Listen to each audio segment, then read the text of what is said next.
सहस्त्रों वर्षों में कमाया रावण का सम्मान चकनाचूर हो गया था और अब इसकी भरपाई केवल विद्युत जिह्वा के प्राण ही कर सकते थे। धराधरेन्द्र नंदनी विलास बंधु बंधुरस्फुरत् दिगंत संतति प्रमोदमान मानसे।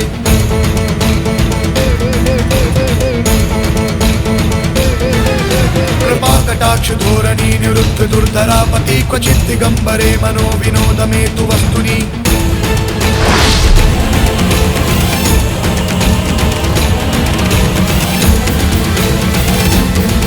शंभो शंभो शंभो शंभो शंभो शंभो शंभो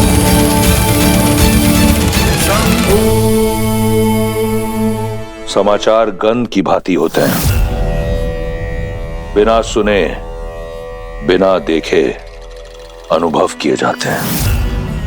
बताओ मारीच, क्या शुभ समाचार लेकर आए हो? सूचना ये है, विद्युत जीवा ने पाताल लोक में शरण ले ली है।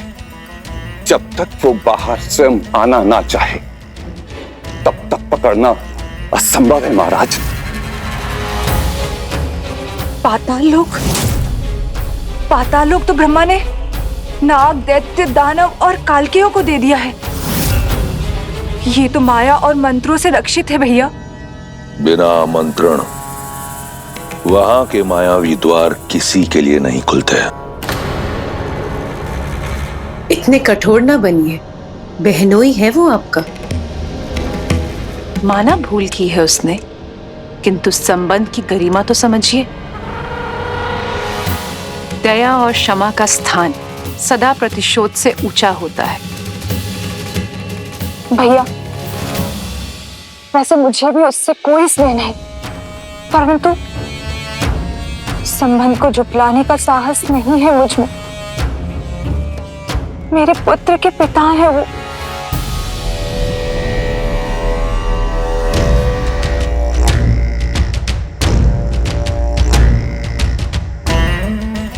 तो क्या तुम्हारे भाई का मान, उसका सम्मान, उससे भी मूल्यवान है तुम्हारे पति का जीवन?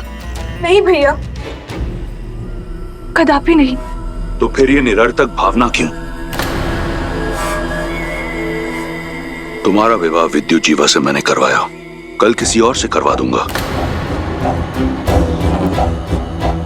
तुम लंकापति की बहन हो शूर्पणखा। अपने क्षणिक मोह के लिए अपने भाई का नाम सदा के लिए धूमिल मत करो, समझी? जी भैया, मुझे क्षमा कर दीजिए। रक्तपात से कोई लाभ नहीं है। मेघनाथ की पत्नी हमारी वधू सुलोचना पाताल से ही है। हम सुलोचना के माध्यम से उसे आत्मसमर्पण का संदेश भेज देते हैं। मेघनाथ कहाँ है?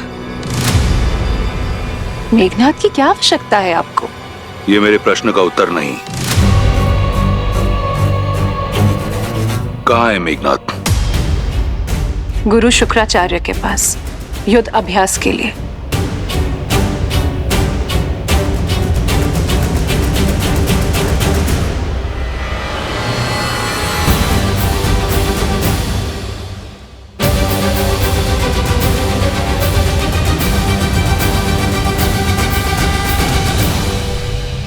अति उत्तम, सच्चा शूरवीर है मेघनाथ। इंद्र को हराकर इंद्रजीत बन चुका है। इस समस्त संसार में उस जैसा महारथी कोई नहीं। परंतु अब भी वो संतुष्ट नहीं।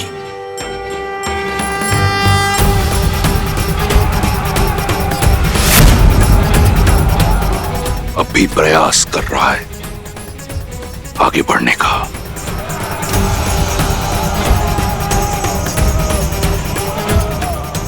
मारीच, मेरे पुत्र को बुलाकर लाओ। जी महाराज।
अति उत्तम महारथी मेघनाद।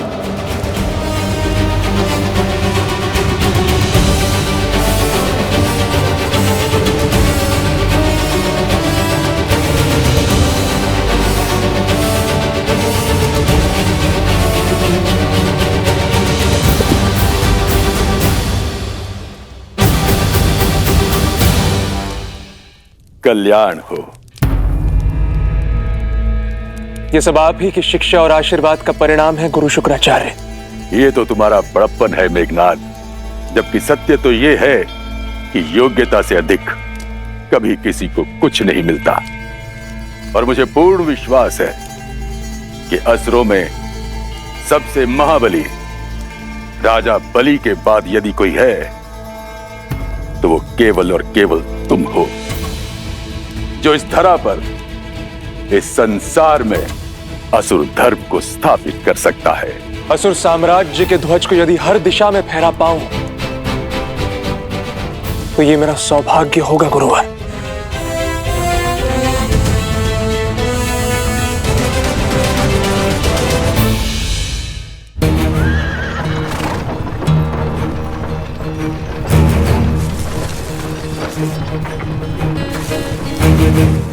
ये लोग ना जाने यूं ही कब तक हमारे पीछे आते रहेंगे।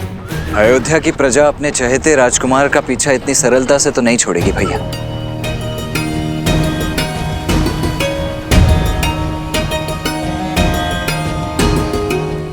रुक जाइए श्री राम, रुक जाइए, मत जाइए।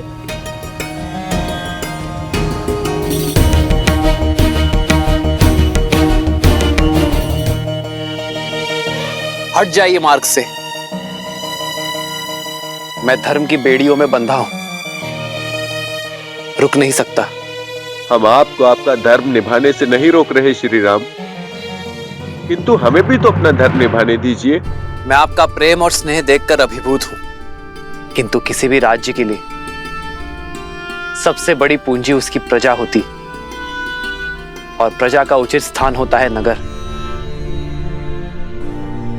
मेरे पिताश्री महाराज दशरथ और भावी राजा भरत को आपके सहयोग की आवश्यकता है,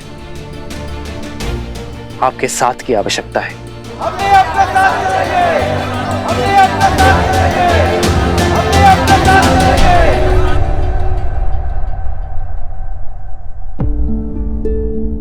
आपका प्रेम अनुपम है, किंतु धर्म के मार्ग पर प्रेम को छोड़ना पड़ता है। हमारी ये यात्रा कठिन मत बनाइए। मेरी विनती है आप सबसे कि श्री राम के मार्ग का अवरोध ना बने। हम आपके मार्ग का अवरोध करने नहीं आए देवी, हम आपके मार्ग का साथी बनने आए हैं। और प्रजा को पीड़ा पाते देखना क्या मेरे लिए धर्म सम्मत होगा? 14 वर्ष का वनवास है ये। पर हमारे राम महलों के सुखों को त्याग कर वन में दुख उठाने जा रहे हैं। यह विचार भी हमें लज्जा और ग्लानि से भर रहा है। हम अपने राम के बिना नहीं रह सकते। जहां हमारे राम होंगे वही हमारी अयोध्या है। हम भी अपने राम के साथ वन में ही जाएंगे।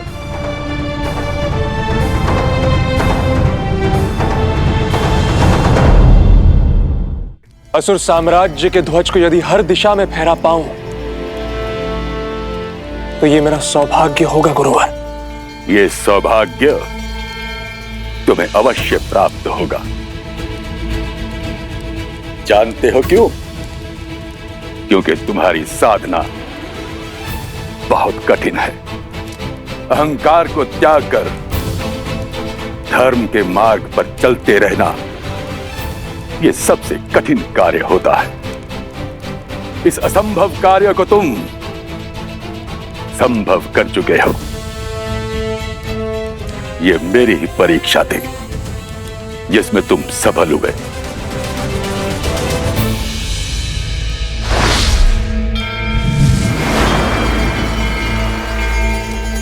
देवताओं को तुमने अपने वश में किया।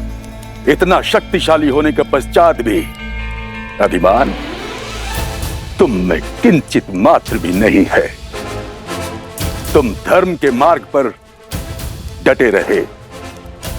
तुम चाहते तो अपने शत्रुओं को, इन देवों को समाप्त कर सकते थे, किंतु तुमने ऐसा नहीं किया। तुमने केवल उन्हें मूर्छित करना उचित समझा। मुझे तुम पर गर्व है मेघनाद, और तुम्हें बधाई हो। आज तुमने एक और अतिशक्तिशाली अस्त्र नागपाश प्राप्त किया है।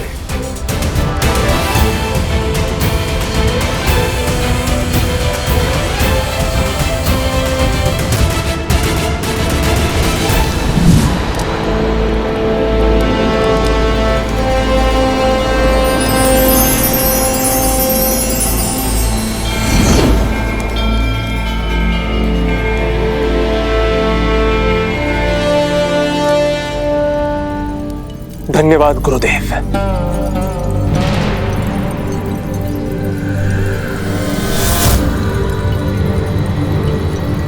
असुराचार्य की जय हो। लंकेशपति ने कुमार मेघनाद को स्मरण किया है शीघ्र।